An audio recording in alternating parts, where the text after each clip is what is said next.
Question 2 के जितने भी पार्ट्स है वो हमने सब्स्टिट्यूशन मेथड से करने हैं। सब्स्टिट्यूशन मेथड ये होता है, जिस तरह फुटबॉल में आपने देखा होगा जब कोई प्लेयर थक जाता है उसको सब्स्टिट्यूट कर लिया जाता है ना, कोई और प्लेयर आ जाता है। तो यहाँ पर ये जो पार्ट हमें दिया गया है तो हमें इसमें ये x ख़त्म करके कोई और वेरिएबल लाना है। वो हम क्यों करते हैं, क्योंकि यहाँ पर x पर पावर नहीं है, 3x + 4 पर पावर है।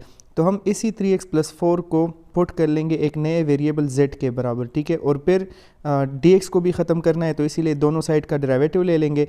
तो 3x + 4 का भी डेरिवेटिव आ जाएगा और z का भी with respect to x derivative ले लेंगे, जो कि dz/dx बन जाएगा।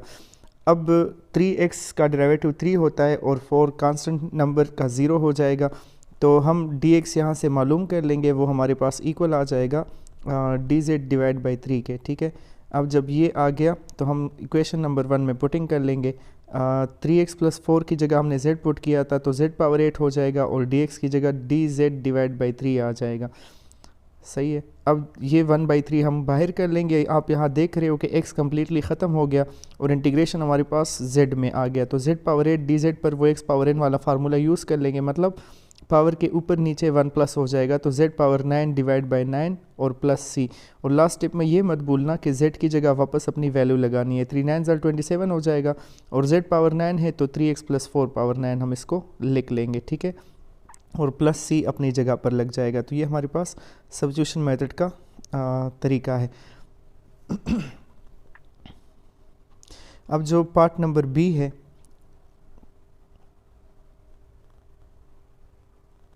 वो हमें दिया गया है कि 3x² × x³ - 4 dx, ठीक है। यहाँ पर आपके पास एक टर्म 3x² है, एक x³ - 4 है। याद रखें पुटिंग आपने उस टर्म की करनी है जिसका डेरिवेटिव अगर कोई दूसरा है या जिस पर पावर है। तो x³ - 4 का डेरिवेटिव 3x² - 0 होता है। तो इसीलिए मैं यहाँ पर x³ - 4 की जगह z पुट करूँगा। और जब दोनों साइड का डेरिवेटिव ले लेंगे तो x³ का 3x² और z का dz/dx। 4 का डेरिवेटिव 0 हो गया तो उसको मैंने लिखा ही नहीं।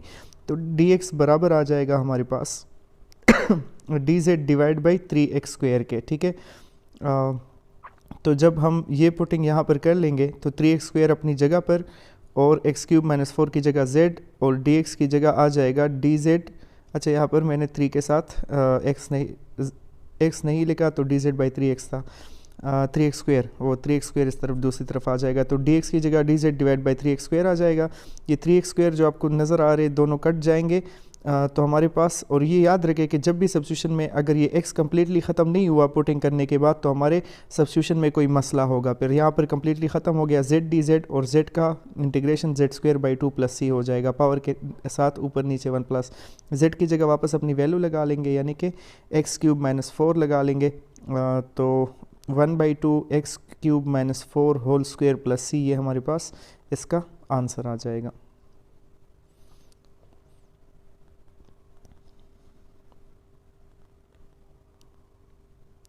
पार्ट सी में हमें दिया गया है integral of 3x² + 7 × x³ + 7x whole power 8 dx। अब यहाँ पर ये बात है कि x³ + 7x पर पावर भी है और उसका डेरिवेटिव 3x² + 7 भी मौजूद है। तो हम डायरेक्ट x³ + 7x की जगह पुटिंग कर लेंगे, ठीक है। अगर हमारे पास कभी कम्प्लीटली ख़त्म नहीं होता x तो वो पुटिंग गलत होगी, तो फिर हम इस दूसरे की जगह करेंगे। लेकिन ये सही आएगी, जिस पर पावर हो, जिसका डेरिवेटिव मौजूद हो, तो वो उसकी पुटिंग सही होती है। x³ + 7x का डेरिवेटिव 3x² + 7 हुआ, z का dz/dx। तो dx को इस तरफ मूव कर लेंगे तो dx बराबर आ जाएगा dz/3x² + 7। तो आप देखें 3x² + 7 को हम अपनी जगह रहने देते हैं क्योंकि इसकी जगह कुछ पुट नहीं हुआ। x³ + 7x की जगह z पुट किया है मैंने, पावर 8 अपनी जगह, और dx की जगह आ जाएगा dz/3x² + 7। जो हमने साइड पर ये लिखा है मैंने, तो उसी से मैंने ये पुटिंग कर ली, ठीक है। ये हमारे पास, मैं इसको थोड़ा सा ठीक कर लेता हूँ, dz/3x² + 7, ठीक। तो यहाँ पर आप देख सकते हो कि ये 3x² + 7 और 3x² + 7 कैंसिल आउट हो जाएंगे। तो एक बार फिर x कम्प्लीटली ख़त्म हो गया। हमें z⁻8 का इंटीग्रेशन लेना है और वो बहुत आसानी से z⁻9/9 बन जाएगा, ऊपर नीचे 1+ करके और +c, और लास्ट में z की वैल्यू वापस लगा लेंगे। तो आप लोग देख रहे हो कि सब्स्टिट्यूशन से हमारे पास जो इंटीग्रेशन होता है वो बहुत ईजी हो जाता है। लास्ट में ज़्यादातर क्वेश्चन में हमें बस सिर्फ वो एक्स पावर एन वाला फार्मूला इस्तेमाल करना पड़ जाता है। तो ये पार्ट नंबर सी का आंसर हो गया। जेड की जगह वापस लास्ट में अपनी वैल्यू ज़रूर लगाया करें, क्योंकि क्वेश्चन एक्स में दिया जाता है तो आंसर भी एक्स में लिखना है। डी पार्ट, उसमें हमें करना है integral of 3x² minus 7 divide by x³ minus 7x whole power 4dx। ठीक है, अब एक बार फिर पावर किस पर है, x³ माइनस 7x पर है, तो हम उसको पुट कर लेते हैं और पावर के बाद x³ माइनस 7x का डेरिवेटिव 3x² माइनस 7 भी ऊपर दिया गया है, तो x³ माइनस 7x को z पुट किया, डेरिवेटिव लेंगे तो x³ का 3x² और 7x का 7 और z का dz बाई dx आ जाएगा। तो dx बराबर dz divide by 3x² minus 7। ठीक है, अब जब ये पुटिंग हम यहाँ पर कर लेंगे, 3x² माइनस 7 को अपनी जगह रहने देते हैं, उसको कुछ नहीं कहना क्योंकि उसकी जगह हमने कुछ पुट नहीं किया ना, और x³ माइनस 7x की जगह z आ जाएगा और पावर 4 अपनी जगह, और dx की जगह dz divide by 3x² minus 7 आ जाएगा। तो ये 3x² माइनस 7 दोनों कैंसिल आउट हो जाएंगे और आपके पास z पावर 4 को अगर हम ऊपर ले जाए तो ये z पावर माइनस 4 dz हो जाएगा। ठीक है, तो z पावर माइनस 4 का मतलब इंटीग्रेशन लेंगे तो ऊपर नीचे 1 प्लस कर लेंगे, तो z power minus 4 plus 1 divide by minus 4 plus 1 और प्लस c, तो इससे हमारे पास z power minus 3 divide by minus 3 आ जाएगा। तो हम यहाँ पर लिख लेते हैं z power minus 3 divide by minus 3, और अगर ये z पावर माइनस 3 हम नीचे ले जाए तो 1/-3 z पावर 3 हो जाएगा। ठीक है, और दूसरी बात ये कि अब इस z की जगह लास्ट में बस सिर्फ अपनी वैल्यू लगानी है, बाकी हमारा क्वेश्चन जो है वो कंप्लीट है। तो z की वैल्यू हमने क्या पुट की थी, x³ माइनस 7x पुट की थी ना, तो 1/-3 अपनी जगह और इसके साथ आ जाएगा x³ minus 7x whole power 3 plus c अपनी जगह। तो ये पार्ट नंबर डी का आंसर हो गया हमारा।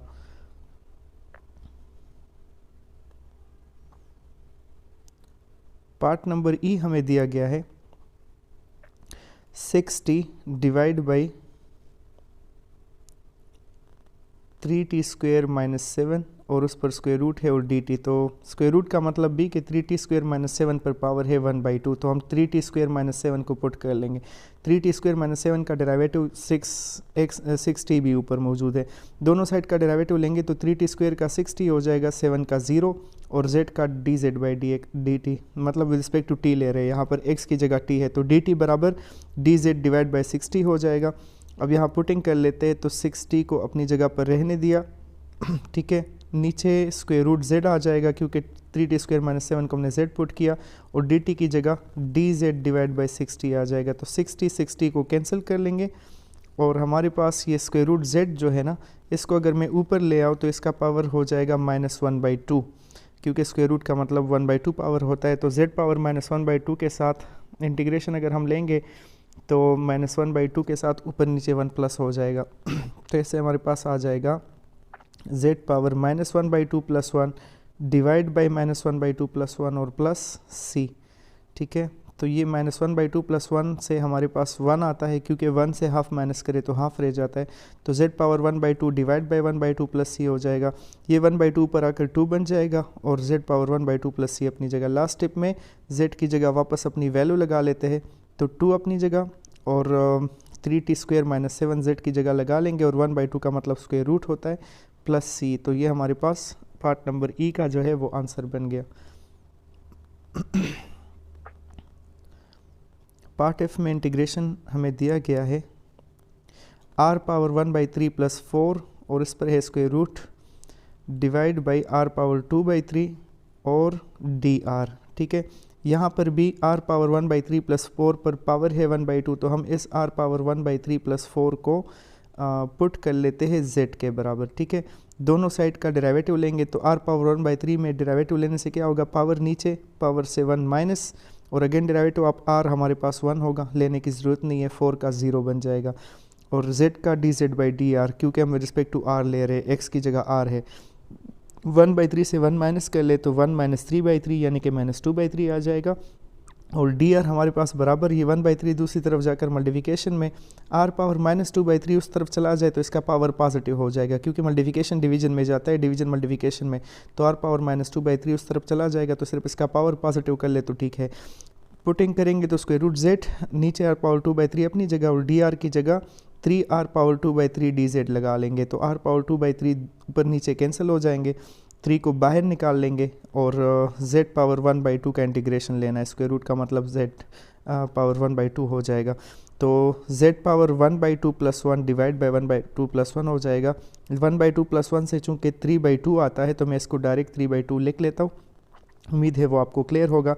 तो 3 अपनी जगह, ये 3/2 उल्टा होकर 2/3 बन जाएगा और z की जगह वापस r पावर 1/3 + 4 लगा लेंगे, उसका पावर 3/2 है और प्लस c, तो ये 3 हमारे पास कैंसिल हो जाएंगे यहाँ से, तो आपके पास आंसर रह जाएगा 2 × r power 1/3 + 4 whole power 3/2 + c। Part g हमें दिया गया है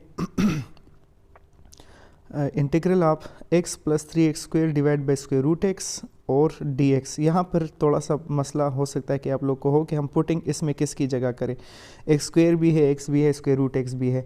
इसमें आप ऐसा कर ले कि स्क्वायर रूट x की जगह पुटिंग करके देखते हैं, अगर सही नहीं आएगा, x कम्प्लीटली ख़त्म नहीं होगा तो उसको चेंज भी कर सकते हैं। तो डेरिवेटिव लेंगे तो पावर नीचे 1/2, नीचे 1/2 से 1 माइनस, तो 1/2 x पावर -1/2 रह जाएगा, हाफ से 1 माइनस करो तो -½ रह जाएगा, ठीक है। dx को इस तरफ ले आते हैं और ये 1/2 उस तरफ जाकर 2 बन जाएगा, x पावर -1/2 उस तरफ ले जाकर उसका पावर पॉजिटिव कर दे, तो ये दोनों पुटिंग यहाँ पर कर लेते हैं अब। और x पावर 1/2 की जगह यहाँ मैं दोबारा z लगा लूँगा, क्योंकि x के रूट को हमने z ही माना है ना। तो एक बात यहाँ पर, अब x है तो स्क्वायर रूट x जब z के बराबर तो x हमारे पास z² के बराबर, उसी तरह x² z पावर 4 के बराबर आ जाएगा, सिंपल सी बात है।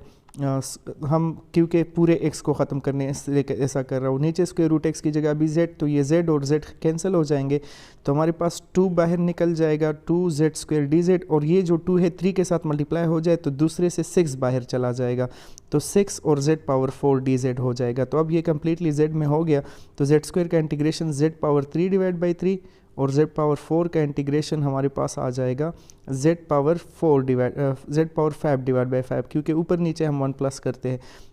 तो 2/3 अपनी जगह, z की वैल्यू लगा लेते हैं, z की वैल्यू हमारे पास क्या आती है, स्क्वायर रूट x थी ना, तो square root x whole power 3 हो जाएगा।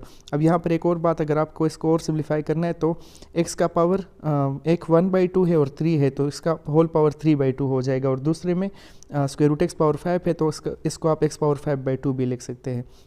इसी क्वेश्चन का लास्ट पार्ट जो पार्ट नंबर h है उसमें है इंटीग्रल और फिर हमारे पास x + 1 divide by x² + 2x और +2 होल पावर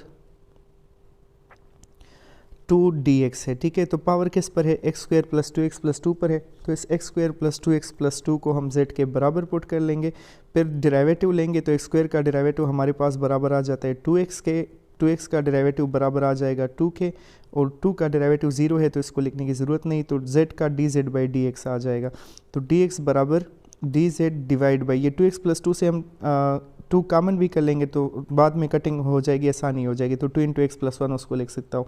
तो पुटिंग करके देखते हैं, x + 1 अपनी जगह, ठीक है, नीचे z² हो जाएगा क्योंकि उसकी जगह हमने z पुट किया है, x² + 2x + 2 की जगह।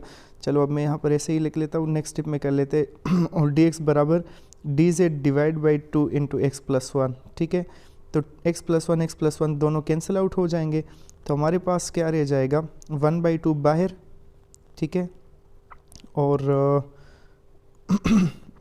1/2 बाहर करके नीचे 1/z² आ जाएगा क्योंकि हमने इसको z पुट किया है, और dz, तो z पावर 2 को हम अगर ऊपर ले जाए, मैं इसको थोड़ा सा करेक्ट कर लेता हूँ, z², अब z पावर 2 या z² जो है इसको अगर हम ऊपर ले जाए तो इसका पावर हो जाएगा -2, और ऊपर नीचे 1 प्लस कर ले तो 1/2 z पावर -1 डिवाइड बाई -1 आ जाएगा, क्योंकि -2 के साथ 1 प्लस हो जाए तो -1 ही रह जाना है। तो नेक्स्ट स्टेप में -1/2 और ये z पावर -1 को नीचे ले जाएंगे तो 1/z आ जाएगा और प्लस c, तो इस z की जगह अपनी वैल्यू वापस लगा ले जो हमने इसको पुट किया था x² + 2x + 2 के, तो 1/x² प्लस 2x प्लस 2 जो है वो नीचे रह जाएगा और प्लस c, तो ये हमारे पास आंसर हो गया। तो ये क्वेश्चन 2 के तो सारे पार्ट्स इसके हमने कंप्लीट कर लिए हैं। सही, नेक्स्ट वीडियो में इंशाल्लाह फिर क्वेश्चन 3 करेंगे।